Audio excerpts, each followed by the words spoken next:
Welcome to Mindfully with Tumishe, the podcast that invites you to explore mental health with honesty, compassion, and openness.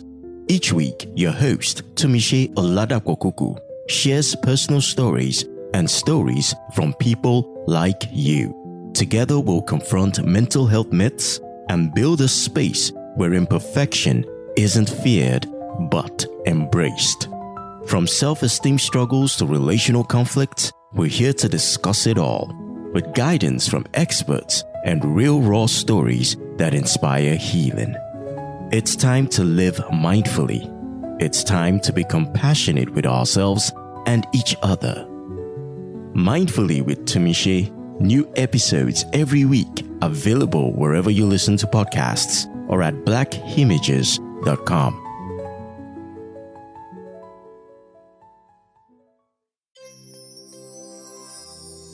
Hello, mindful partners.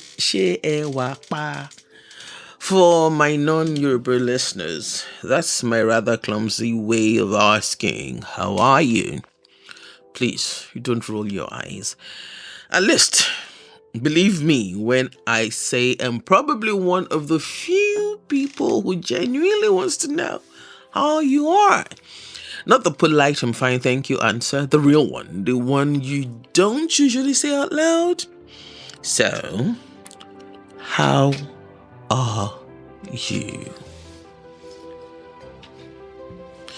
If you feel like answering, you find a link below this episode at the show notes that says, send us a message. And I would love to hear from you, not just because I'm a podcaster or a mental health advocate, and definitely not because I have all the answers, but because sometimes the healing begins when somebody finally asks the question and waits for the answer. The last few episodes have been unusually personal. I've been introducing you to the part of Tumishe Omokpeloye, the young woman who slowly became the Tumishe Kuku you're listening to today. And I've only scratched the surface, partly because healing has taught me not to force open doors my heart isn't ready to walk through. And partly because I know some of you listening don't just hear my words, you hear the spaces between them. You are the people who can hear grief before grief introduces itself. If that's you, I want you to know something. Being triggered isn't a sign that you're failing. Sometimes it's simply a wound reminding you, I'm still here, and meeting that wound with compassion instead of shame may just be the beginning of healing. So, before we go any further, let's arrive as usual. Take that slow breath in and let it go. Relax your shoulders, the space between your ears. Relax your tongue. Yes, your tongue. If it's resting against the roof of your mouth, let it fall. Then take another slow breath in and let it go.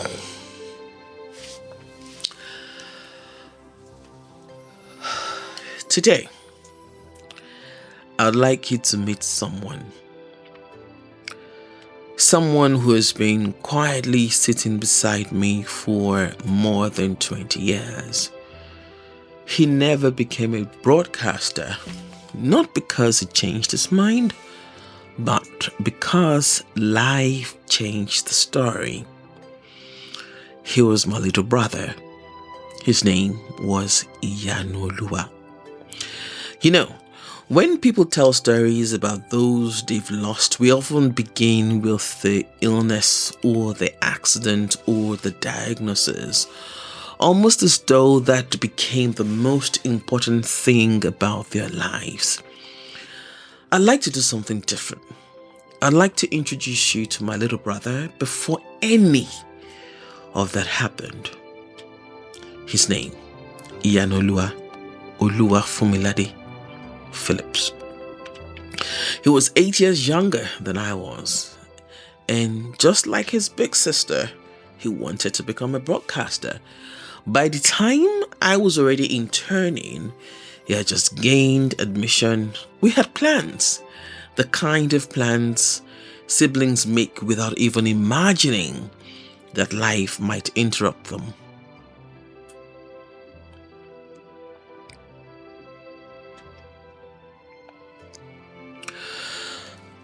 One of the things I admired the most about him wasn't his intelligence, it was his faith. You see, primary school wasn't particularly kind to him academically. He prayed to do better. He worked hard. Sometimes he came last in class, third to last, second to last, even with all the study. And yet, his faith never became smaller than his disappointment. And as his big sister, I watched him. And if I'm being honest, I was fascinated. Because here was this young boy holding on to God with a confidence I wasn't sure I understood. Then, 2002 arrived. His hair began to thin. Little things started changing. Eventually, we got a diagnosis.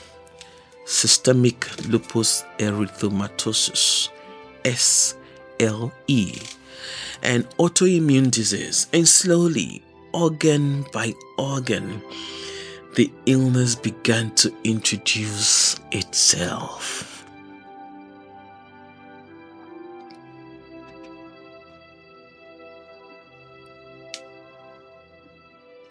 Something else happened too. As his body became weaker, his faith became stronger. He reminded me a lot of Uncle Job. Only, I'm not sure he ever reached that confrontation I spoke about a few episodes ago. He simply kept believing. One of his favorite songs was I Still Believe by Crystal Lewis and Kirk Franklin. Yanu would be in pain and ask me to put that song on repeat over and over again, and with the kind of smile that only makes sense years later, he would listen. I didn't know then, but I think he was already listening to his own goodbye.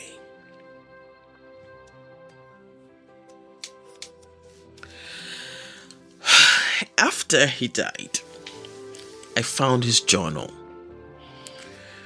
There were many entries. Today, I'd like to share just two. Not in my voice, in his. I invited one of the people who loved him so much to read out these entries.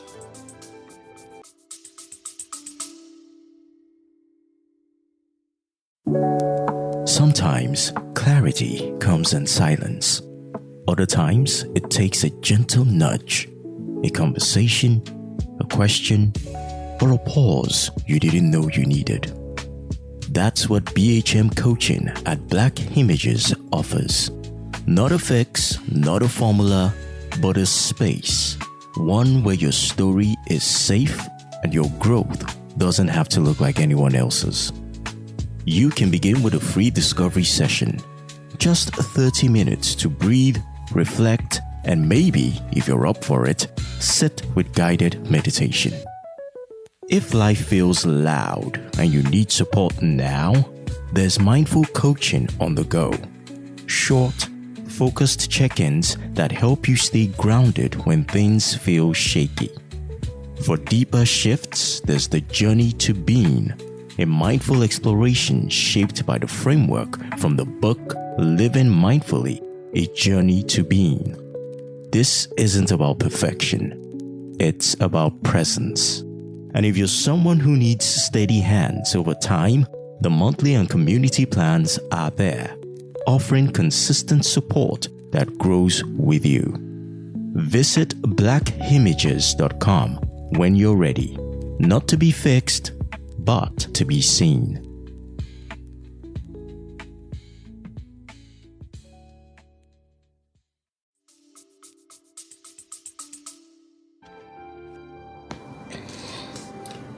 In the midst of thorns, in the midst of wild animals, in the midst of wild beasts, I was the only human being.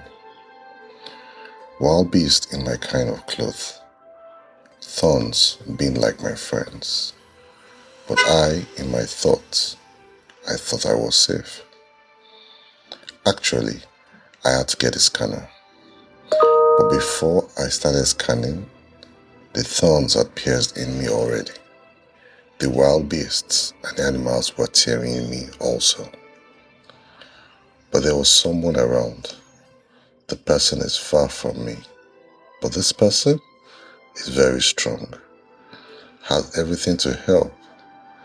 And here's one unique thing about him. He was super hearing, just like Superman, but he's gentle and talks so quietly. So I cried, and he heard me mightily. The way he rescued me was a mystery. So he took me away from the mist, and I'm above them now. Put him in the soil, so that when he grows, he will not reject it. When you put him in the soil of fertility, so how can he not multiply? Multiples upon multiples. Put him in the soil so that when he grows, he will not reject it. Make sure it's a solid foundation, or else he'll be dead. Remember, a strong beginning brings a vicious and is expected. But put him in the soil so that when he grows, he will not reject it.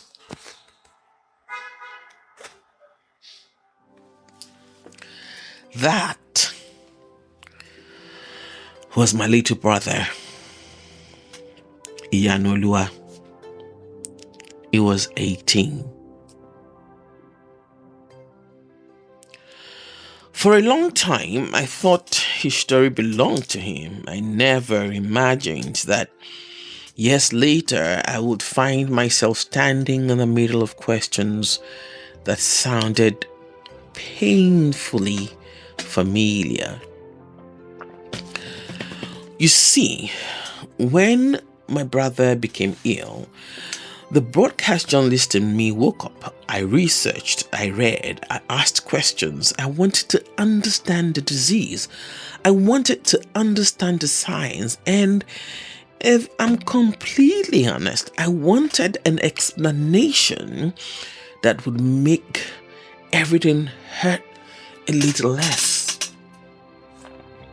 Years passed. Life moved on, or at least it looked like it did.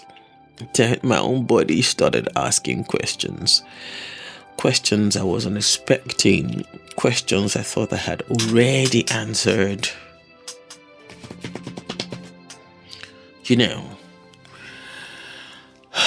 there's something comforting about believing that if we make all the right choices, like life will make the right choices back. I believed that.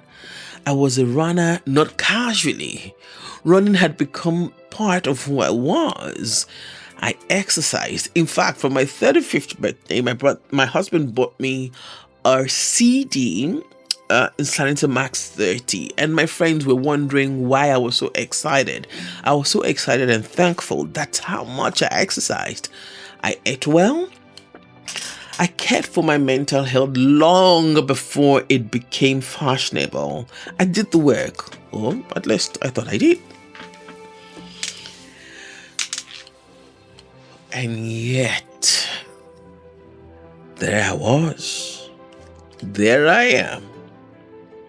A hysterectomy, then a laminectomy, lying flat on my back for weeks, asking a question I never imagined I could ask.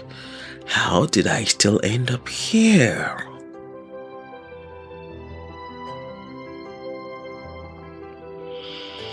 Can I be honest? I was angry. Goodness. I was very angry. Not the kind of anger that shouts, nah. But I was angry. The quieter kind. The kind that comes and keeps asking.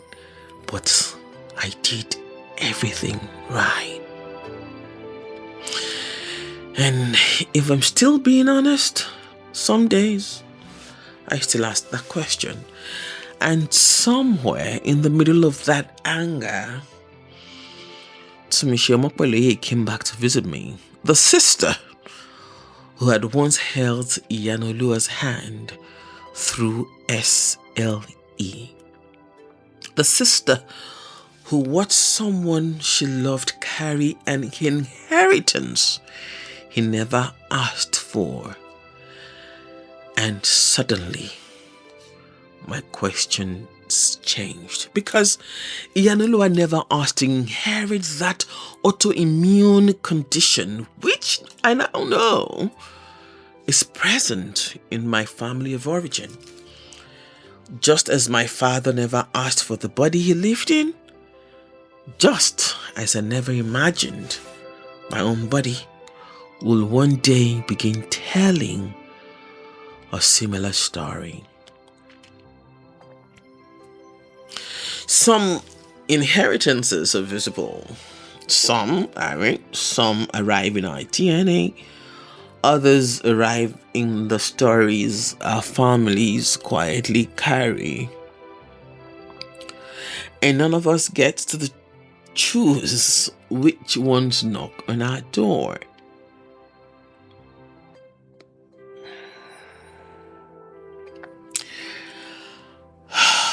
There was another man who also found himself living inside a question that never was his, right? It didn't ask for that question. The Bible never even tells us his name. So around here, I've simply been calling him the blonde guy. You know what I mean? That man that was born blind in John chapter 9. The disciples looked at him, looked at Jesus, and then asked the question human beings have been asking for centuries. Who sinned? Was it him or his parents? I have always found that question interesting, because it assumes suffering must always have a culprit. Somebody has to be responsible. Somebody must have made a wrong turn. Somebody must have deserved this. And then Jesus answered, neither this man nor his parents. May I confess something to all believers out there? That answer always irritates me, or irritated me. I know. Probably not what you expected to hear on a podcast like this. And because I've always said I'm a person of faith, believing in God through Christ, but I'm being honest. Because if I'm one of the disciples, I'm thinking, Jesus, respectfully, that doesn't help. He still woke up blind the next day. Or he wakes up blind every day. His parents still carry that pain. His life was still interrupted. So, what exactly am I supposed to do with neither him nor his parents sinned? He just found himself in the middle of a power tussle between God's sovereignty and human helplessness. Maybe that's why this miracle refuses to leave me alone, because it doesn't tidy life up. It doesn't give me a formula. It doesn't promise that good behavior guarantees good outcomes. It simply refuses to reduce a human being to a punishment.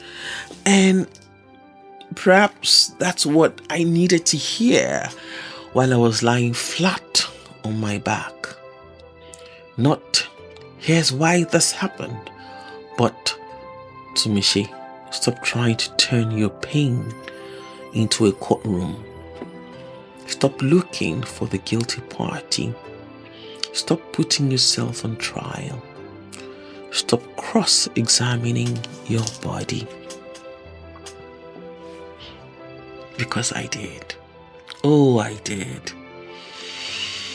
I replayed every decision, every run, every plane, every meal, every appointment, every supplement, every therapy session, my father's diagnosis, every health choice, trying to find the one mistake that could explain this ending.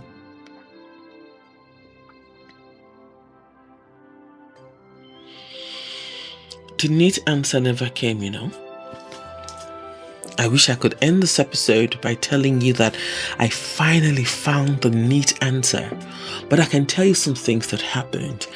When I was coming back after those 5 silent months, God gifted me one of the most amazing executive assistants. Not because I couldn't write again, not because I couldn't record again, but I got structure that could help me gradually come back. That one Bible experience with the blind guy, the blonde guy, explained everything. That one prayer settled every question. That one surgery healed more than my back. But that wouldn't be true. Some questions don't disappear. They simply become quieter. I still don't know why my brother carried the most vicious part of the autoimmune disease in his DNA as an inheritance. I still don't know why my own body chose to tell the story of autoimmune with my bones.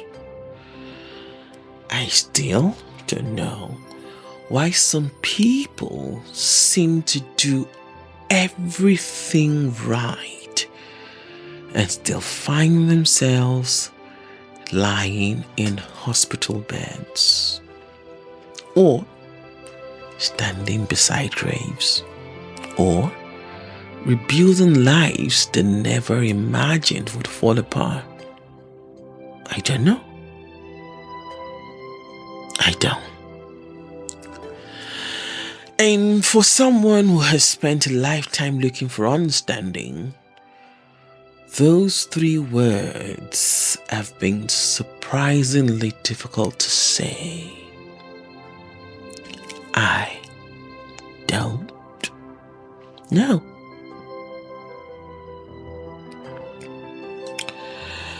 But maybe knowing isn't always where peace begins. Perhaps peace begins when we stop demanding that every mystery become a formula.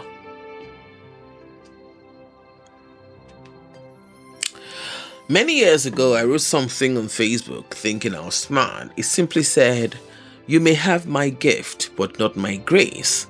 And I may have your grace, but not your gift." At the time, like I said, I thought I was writing about comparison. But today, I think I was actually writing about surrender. Because none of us gets to choose the entire story. We inherit things, some beautiful, some painful, some visible, some hidden, and then life quietly asks us, what will you do with what you've been handed?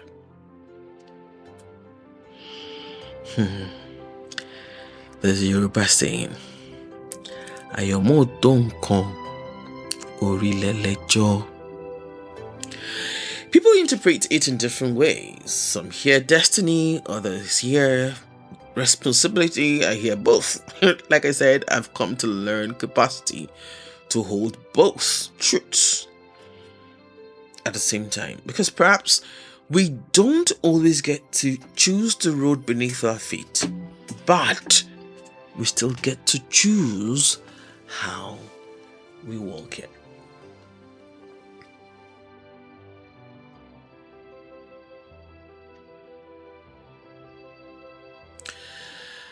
If my little brother was here, sitting across from me today, I think I already know what he'd say. He'd probably smile first. Then he'll say, "Antumishi, it's okay. That was my lot, and I carried it well." Then, because he knew his big sister well, he'd probably add, "Go leave. Smile through your tears. Don't cry. Oh no, cry small." That was my brother. And probably that was what happened to the blonde guy when his eye eventually got opened and people were asking him questions, and he just said, "The man Jesus made some mud, put it on my eyes, and now I can see." So, my dear mindful partner, maybe that's where I'll leave you today. Not with an answer, but with an invitation to go leave. Not because life finally makes sense. Not because all your questions have been answered. Not because the pain never happened. Go leave because your story is still being written. And somewhere, someone else's courage may one day begin because they watched how you carried your own lot.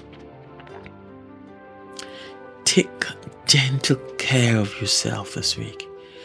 And if today opens something tender in you, be very, very, very kind to it.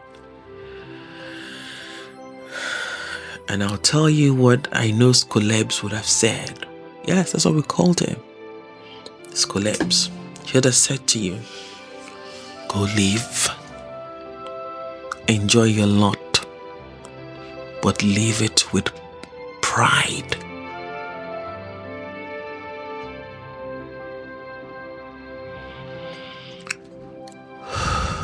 Oh goodness, I made it through that without crying. Yay me. I thought I was going to bawl my eyes out. Okay, maybe because I cried before we started, if I started recording, but I'm so grateful that though my voice was shaking, I didn't cry. But this is not a sad story. No, it is not. It's a story of strength. It's a story of embracing the answers you would never get.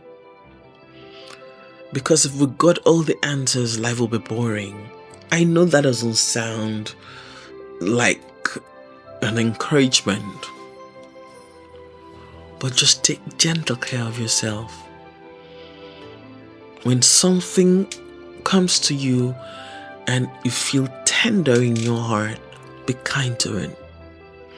Don't bury it, because the more you bury it, the more your body will remind you, okay? So be kind to yourself. Be good to you. Now that the sentimental part is back, I'm trying to encourage myself through the Lord. Before I go, thank you, Toby, for sitting on the other side, watching me cry, watching me clean my eyes, and have no idea what she's going to do with the bloopers of this episode. But thank you, Toby, for making the Mindfully with Tomishe experience better. And yes, she's the executive assistant that God brought into my life in January. I'm grateful for her.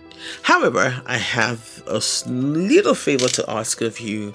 Could you please share not just this episode, but the whole Mindful Tomishe experience? I would also love for you to rate the show, follow anywhere you listen to your podcast. It will give us a little bit more visibility, and we can raise an army of the healed, one conversation, one podcast at a time.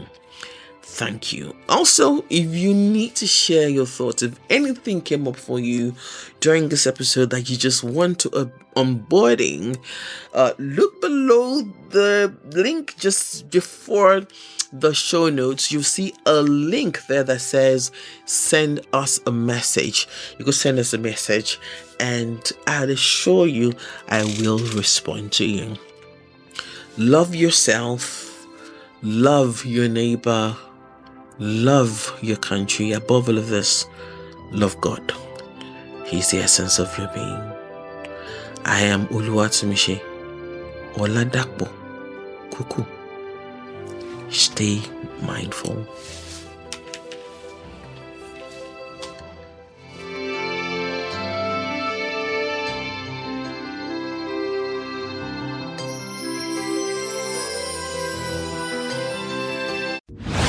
This is Mindfully with Tomishe, brought to you by Black Images.